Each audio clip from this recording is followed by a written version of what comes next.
असली मलबा तसली में घबड़ैया जनिए राजा उतर के छाली खा जाई माल बाटे ताजा उतर के छाली खा जा।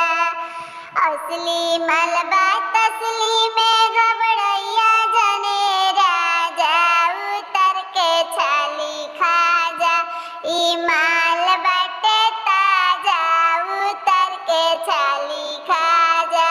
ई माल बाटे ताजा उतर के छाली खा जा।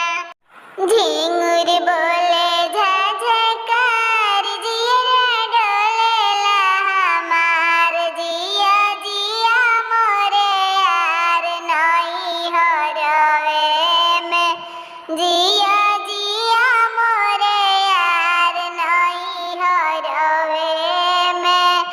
जबले रहनी कुआर ओढ़नी खींचल हमार जबले रहनी कुआर ओढ़नी खींचल हमार रिश्ता टूट गया।